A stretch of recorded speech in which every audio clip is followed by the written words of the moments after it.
안녕하세요. 이번 시간에는 희대의 천재도 결국은 엉덩이 싸움이었다라는 주제로 얘기를 해보도록 하겠습니다. 아인슈타인의 명언이 있어요. 나는 똑똑한 것이 아니라 단지 문제를 더 오래 연구할 뿐이다 라고 하는데, 저는 이런 명언을 보면서 느끼는 게, 최고의 지성인 아인슈타인도 결국 문제를 오랫동안 보아왔을 뿐이다.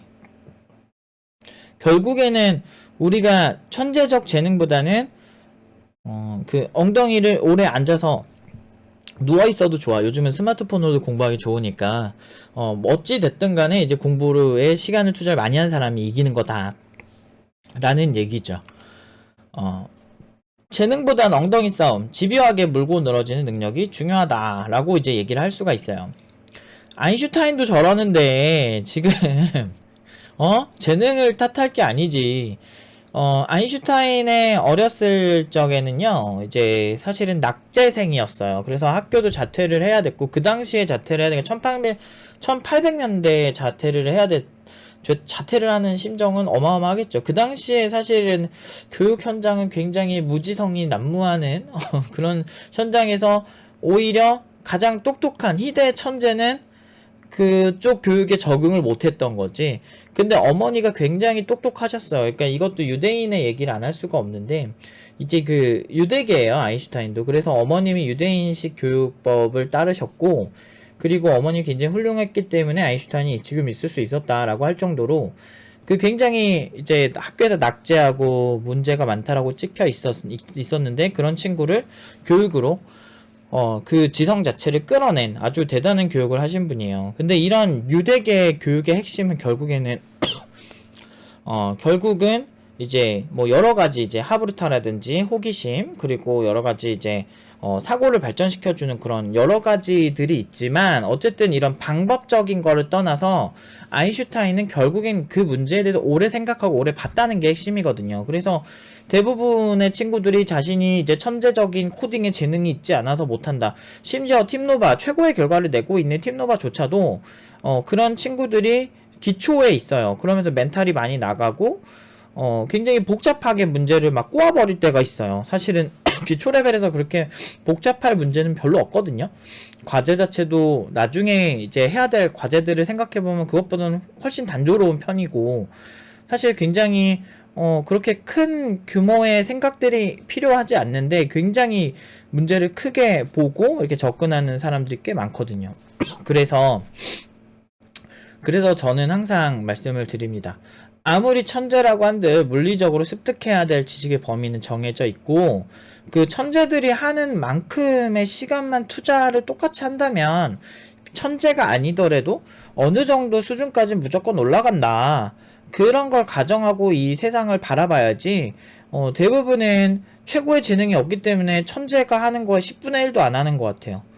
물론 요즘 같은 경우는 제가 생각하는 최고의 재능은 내가 이거를 왜 해야 하는지 동기부여가 명확하고, 그걸 해야 되는 그러니까 동기가 명확해서 오래 앉아있게 만들어주는 최고의 동기를 가진 사람이 최고가 아닐까 싶어요. 그래서 항상 제가 학생들 상대할 때도 예전부터 그랬지만 왜 이 개발을 해야 하는가에 대한 질문을 항상 해왔고, 그리고 처음에 이제 팀노바 들어올 때마다 항상 물어봐요. 왜 오게 됐고 이걸 왜 해야 하는가. 각자 이제 사정이나 생각에 따라서 목표가 다 있으세요. 그래서 그런 초심을 잃지 말고 하자고 얘기를 항상 하거든요. 근데 중간에 이제 조금 과제를 하다 보니까 너무 힘들다든지 아니면 자기가 생각한 스타일이 아닐 수도 있고, 기존에 익숙하지 않은 방식으로 하니까. 근데 그거는 이미 많이 얘기를 했잖아요. 하브르타 기반의 패턴 교육법이나 세계화 교육법을 기반으로 한다.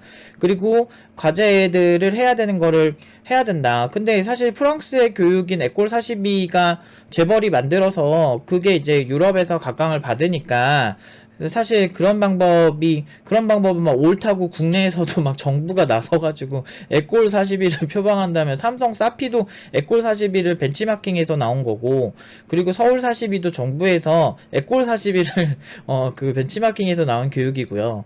그리고 뭐 많아요. 그렇게 에꼴 42가 이제 전 세계적으로 이제 열풍이 불었던 거지.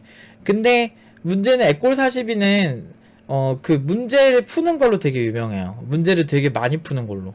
그래서 그런 교육? 그거는 괜찮은데 팀노바에서 과제 주는 건 안 하겠다고? 그건 말이 안 되는 거지. 사실 저희는 에콜 42가 그래도 괜찮다. 왜냐면 무료로 가르쳐 주니까. 그거에 되게 그냥 주안점을 두는 거지.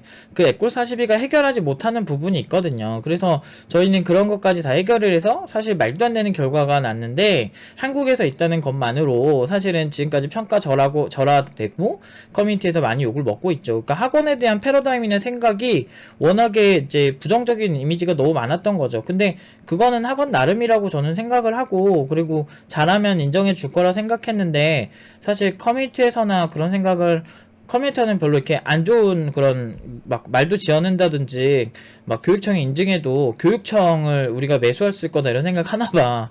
그건 너무 간 건데도 뭐 타진요스러운 접근을 하는 사람들도 있더라고요. 그래서 뭐 어쩔 수 없지라고 하는데, 문제는 실제 실수요층, 그러니까 결국엔 사람들은 부동산이 떨어져라 계속 얘기를 하고는 있었지만, 사실 3년 전에도 그런 여론이 많았지만 지금 엄청 떡상을 했죠.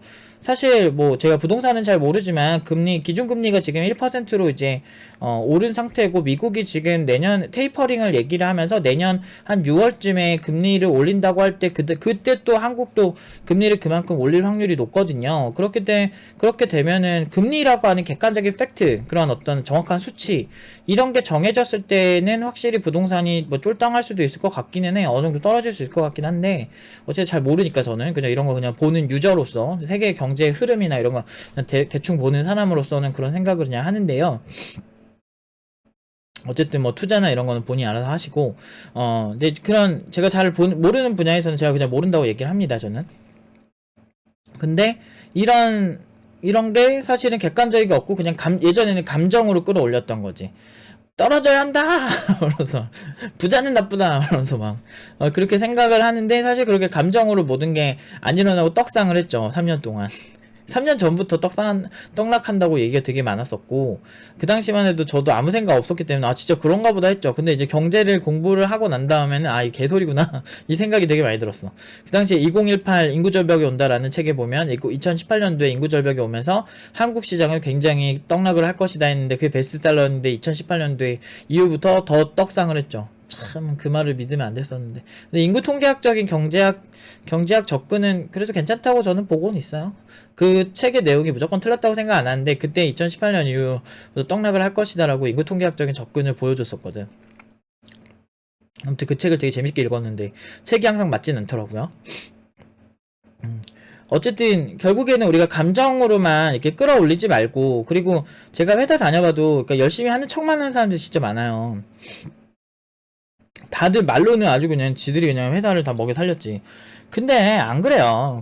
생각보다 실제로 이건희 회장도 그랬죠. 1%가 먹여 살린다 그랬고, 상위 1%, 그리고 요즘 막 네카라쿠베 장터에서 보통 신입들을 많이 이렇게 신박하게 뽑는 줄 아는데 안 그래요. 잘 보시면 카카오뱅크 같은 경우도 1년차 이상들만 경력이 그래도 조금이라도 있는 사람들이 교육을 안 해도 되니까 고연봉을 줘도 아쉽지 않을까. 사실 그렇잖아요. 초봉을 6천 기준으로 잡는다는 거. 그러니까 카카오 네이버는 현재 5천 기준이겠죠? 그러니까 현재 5천으로 알려져 있는데, 5천 기준으로 그래도 경력 1년 이상 되면은 뭐 5,500에서 한 6천 사이 주면 얼추 되지 않을까? 그러면은 교육하는 1년 동안 사실 낭비 안 해도 되니까, 어설픈 신입, 그런데 들어가는 신입들은 준비가 좀 많이 된 신입이에요. 그래서 제가 봤을 때는 물론 이제 팀노바 신입들은 별로 아쉬울 게 없죠. 연봉 자체가 지금 5,700, 6,000까지 오퍼 받는 친구들이 왕왕 나오고 있는 시점에는 사실 저 입장엔 저희 스타일이 있는 거죠. 중소기업에 그렇게 받는 건 왜 쉽다고 생각하지? 존나 어려운데? 더 어려울걸? 대기업 들어가는 것보다 훨씬 어려울걸? 잘 생각해보세요. 이게 쉬운지. 그런 사람을 본 적이라도 있는지 잘 생각해 보십시오. 근데 굉장히 어렵습니다. 중소기업이 바본가요? 돈 많은 중소기업도 엄청 많거든. 사람들이 모든 중소기업을 자꾸 조소기업이라고 그렇게 할 때마다 나 너무 웃겨. 돈 많은 기업, 그러니까 여러분들은 진짜 카카오나 막 이렇게 진짜 거대 기업만 보다 보니까 막 100억 매출 이런 게 되게 우습게 보이나 봐. 100억 매출 이렇게 나는 중소기업도 무시 못해요. 근데 대부분의 중소기업들이 진짜 몇십억씩은 다 난다니까. 그런 기업을 그렇게 쉽게 무시하는 거 보면 대단들 하셔, 보면. 막상 사업해보면 그게 얼마나 큰 돈인지 알 거예요. 우리가 생계형 창업자가 얼마나 40대 이후 얼마나 많은데 그런 사람들이 진짜 뭐 매출 얼마 없어가지고 진짜 막 가게 접고 하고 이런 거 하루 이틀이 아닌데 그러면은 진짜 20억 30억 되는 게 얼마나 대단한지 알고 그리고 그 정도 되는 그런 회사들은 이제 은행에서도 되게 잘해줘요. 그러니까 그런 걸 그냥 한번 언제 겪어봤어야 알지 그런 걸. 중소기업이라고 진짜 무시하지 마세요, 진짜. 정말 문화가 꼰대 같고 그지 같은 기업을 무시하는 건 저도 공감하는데요. 근데 그 기업 규모 가지고 너무 그렇게 단언하지 말란 얘기예요, 제 얘기는. 사람이 적더라도 고연봉이나 고매출 나는데도 굉장히 많아요, 사실. 어쨌든, 결국에는 오늘의 핵심은 뭐예요? 엉덩이 싸움이 핵심이다.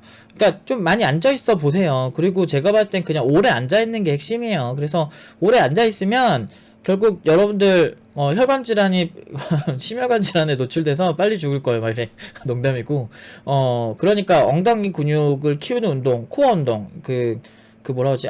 왜 갑자기 기억 안 나지? 그 있잖아요. 되게 유명한 거 스쿼트 스쿼트 같은 운동을 하셔야 돼요. 엉덩이 근육이 이제 발전하면은 허리 통증 호소하시는 분들 많은데 허리 근육에도 영향이 있대요.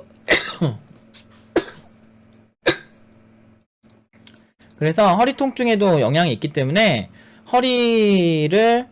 엉덩이 근육이 좋으면 허리 근육도 좋아진다 그러더라고요. 그래서 스쿼트는 저는 진짜 강추. 허벅지 근육 좋으면 계단 올라가기도 쉽고 좋더라고요. 저 스쿼트 좀 많이 하고 나니까 허리 근데 그렇게 생각보다 전 많이 안 아팠어요.